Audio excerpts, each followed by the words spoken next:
pertama-tama itu asing masyarakat sini. Karena apa? Loh ini kok ada orang aneh kok bikin biola. Nah biasanya kan kalau orang di kampung itu kan cuma kan bercocok tanam, panen kopi itu. Masyarakat khususnya di desa ini awalnya mereka itu pesimis. Karena apa? Biola itu kan boleh dibilang harganya fantastis. Nah, setelah saya memberi pengarahan, penjelasan dan mereka sudah mulai tahu dan seringkali mereka itu datang ke tempat kami, ke tempat saya khususnya ini melihat bagaimana sih biola itu. Kadang ada sesekali yang kepingin mencoba bermain biola, ada sesekali begitu. Dan setelah saya ini lambat laun saya kerja di sini, mereka sudah mulai tahu dan mendukung dan mereka sangat senang dengan adanya usaha biola yang ada di desa Japan sini. Kemudian saya mulai berkembang ide saya untuk membuat sesuatu yang beda. Melihat, mendengar biola dari kayu itu sudah biasa. Dengan saya bertubi-tubi eksperimen dengan pemikiran yang selalu saya genjotkan dengan segala daya upaya. Akhirnya saya itu mencari ide bagaimana supaya nanti saya itu harus bisa membuat biola yang berbahan baku bambu. Pak, kula badhe matur kalih panjenengan, niki kula niki badhe tumbas bambu ning jenengan. Kesan apa mboten? Arep mbok nggo apa? Wah, niki lho Pak, badhe kula nggih damel biola. Soale ngeten, pringin jenengan niku paling super Pak, paling apik dhewe. Di antarane niki lho tonggo teparo saestu niku pring ingkang ya jan paling ya iki lho. Kene kono ku ki ana padha-padha jadi padha iku. Ning nang kono dhuwur nyerontok kangelan nek sing iki paling gampang. Nggih. Sing iki umure ku sekitar nang 7 tahunan. Setahun. Lah nek sing iki ya 10 tahunan. Nek umure kong 0 kawit lewulur iki ya nek nyampe iki ya 50 tahunan. Ngantos tahun tahun 45 kene iki lho. Lah niku kula tak dereng lahir Pak niku. Ya, aku urung lahir. Awal ide membuat biola dari bambu terinspirasi dengan alat musik seperti suling, angklung, kemudian kentongan, apalagi itu tradisional itu kan bisa bunyi. Nah, secara logika kan ya bisa bunyi juga seperti biola ini. Bambu-bambu semacam itu tumbuhnya itu ada di dataran yang katakanlah tanah yang subur dan dataran yang tinggi. Kadang saya berpikir begini, bambu terkadang itu disia-siakan. Gini istilahnya, kadang bambu itu kayak nggak ada nilainya Mas. Paling ya cuma dibuat penyangga cor, buat anyaman, buat tenggi, itu kan kayak nggak ada nilai jual yang fantastik Mas ya.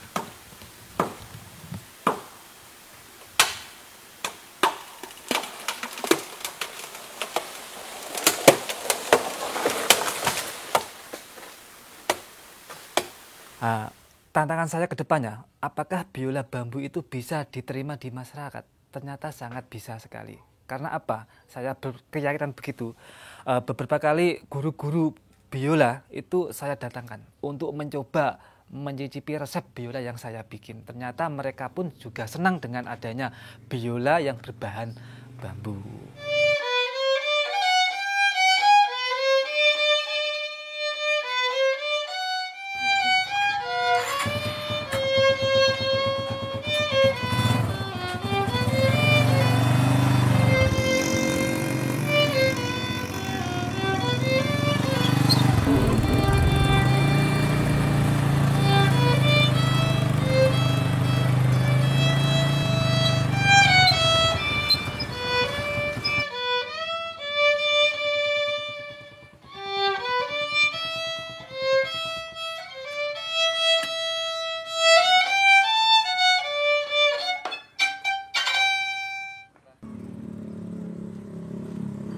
Saya kepingin Kudus ini diadakan ekstrakurikuler tentang kesenian bermain musik biola. Saya sudah matur kepada Pak Dinasnya dan Pak Dinasnya itu menyetujui Mas dengan respon yang sangat positif sekali. Saya kepingin biola ini dikenal, enggak cuma dikenal, tapi boleh dibilang itu ya laris manis gitu Mas ya. Nah, banyak pemesan, banyak yang suka dengan biola saya. Akhirnya impian saya itu ingin memberdayakan masyarakat yang ada di desa, khususnya di desa Jaban yang tadinya nggak punya pekerjaan. Saya ajak untuk ikut bekerja dengan saya. Nah, impian saya adalah bagaimana supaya hidup itu bisa berguna untuk orang lain.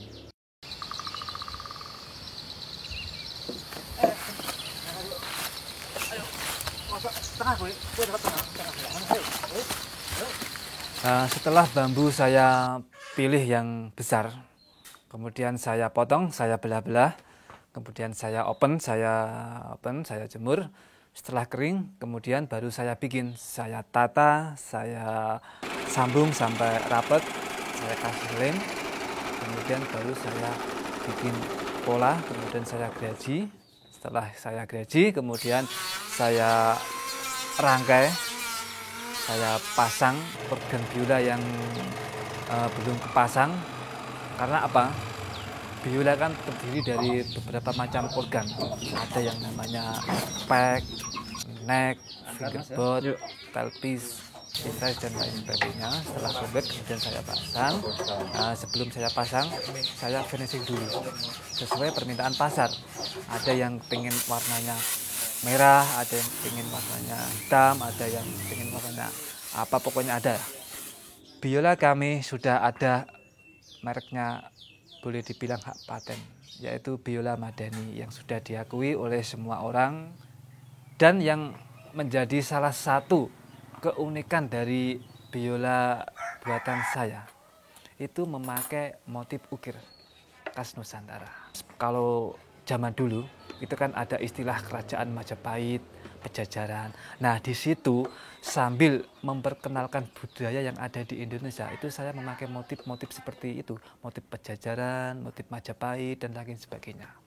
Nggak cuma memakai motif ukir, nanti di tempat harkes, tempat biola, itu kami sampul kasih batik. Batik itu memang khas milik Indonesia yang nggak bisa diklaim oleh negara manapun.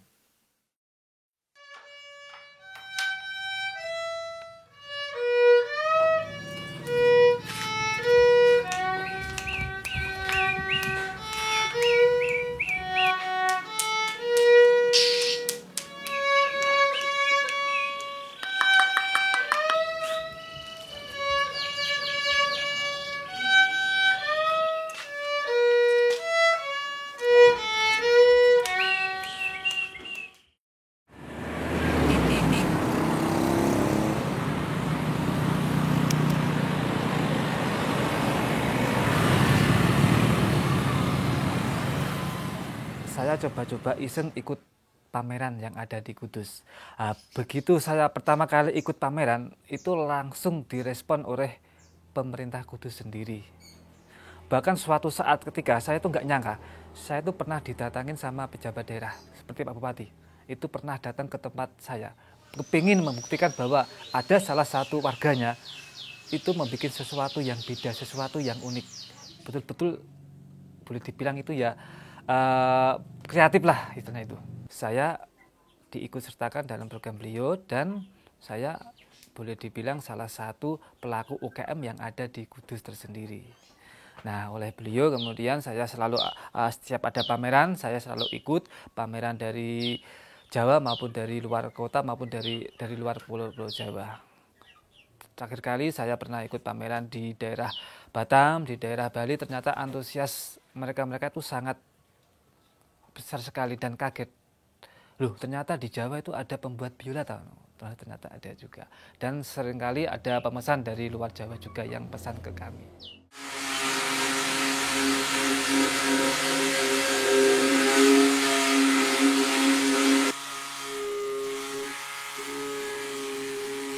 Memang market itu yang menjadi salah satu hambatan saya. Cina itu memang jual itu memang boleh dibilang murah. Dan gini, biasanya kalau orang Indonesia kalau sudah beli barang luar itu bangga. Padahal kita pun juga nggak mau kalah dengan produksinya dari luar. Memang boleh diakui bahwa Cina kan memang terbilang murah karena apa? Dia itu pabrikan, sedangkan kami masih handmade sekali, Mas. Tapi terkadang orang tuh memang malah cenderung pilih ke buatan handmade daripada ke buatan pabrikan. Untuk menyiasati produk biola yang membanjiri khususnya yang ada di Indonesia, saya selalu mempertahankan kualitas, kuantitas, dan ciri khas biola yang saya buat. Untuk menyaingi biola yang harganya sangat rendah, itu saya membuat biola istilahnya itu KW.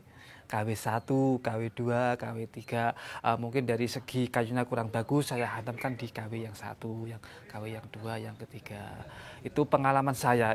Untuk khususnya pemesan biola yang ke tempat kami selalu memberi kemudahan, nggak cuma di bidang pelayanan, tapi mungkin ada yang beli biola tapi terbentur masalah harga, itu harga bisa diangsur, itu pertama.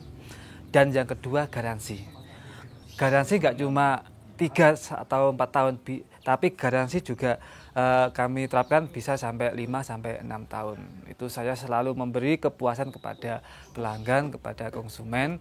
Kalau tuh ada barang yang rusak, kadang ada salah satu orang beli biola di toko rusak, dia itu bingung mau kemana nyervisnya, ujung-ujungnya ke saya. Tapi kalau beli ke saya gratis kalau masalah kerusakan, mungkin dirusak, mungkin lemnya kurang maksimal atau kayunya pecah, itu saya kasih kemudahan, yaitu biola bisa ditukar.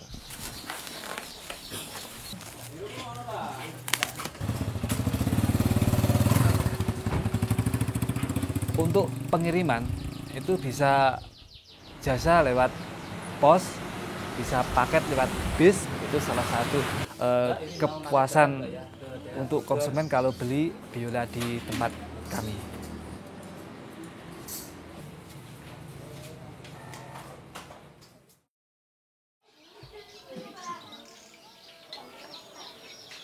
Dan yang menjadi salah satu penyemangat hidup saya untuk bekerja yang lebih bagus, yang lebih maksimal adalah keluarga. Doa dari orang tua, kerabat, khususnya anak beserta istri itu sangat penting sekali. Karena salah satu yang menjadi inspirasi saya untuk selalu bekerja lebih maksimal adalah istri, anak, keluarga, orang tua, dan teman-teman di sekitar kami. Bahwa saya kepingin betul-betul ini loh bangsa Indonesia, ini loh negara Indonesia. Nggak mau kalah dengan negara-negara lain, nggak mau kalah bersaing dengan produk-produk unggulan dari negara lain. Ayo kita sama-sama mencintai produk dalam negeri. Dengan kita mencintai produk dalam negeri, insya Allah Indonesia semakin maju, Indonesia semakin hebat, Indonesia semakin jaya.